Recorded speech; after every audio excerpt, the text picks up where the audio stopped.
颱風陶茲逼近，天文台最快今晚8點發1號信號。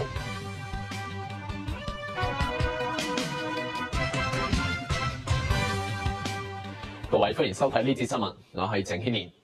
颱風陶茲預料今晚進入本港800公里範圍，天文台午夜前會發出1號戒備信號。東北季候風正係影響華南，朝頭早大角咀海邊風力唔算太大。天文台話颱風陶茲正係橫過菲律賓呂宋，今晚進入本港800公里範圍，將會喺夜晚8點至午夜12點期間發出1號戒備信號，並且考慮聽日稍後至星期3初時發出3號強風信號。陶茲會喺未來1、2日移向廣東西部沿岸至珠江口一帶。喺陶茲同東北季候風共同影響下，本港風勢會逐漸增強，亦都有狂風驟雨。天文台又話，陶茲喺星期4比較接近珠江口一帶，但同時可能有所減弱。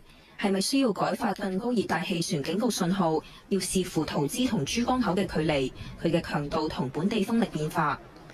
無線電視記者何思義報導。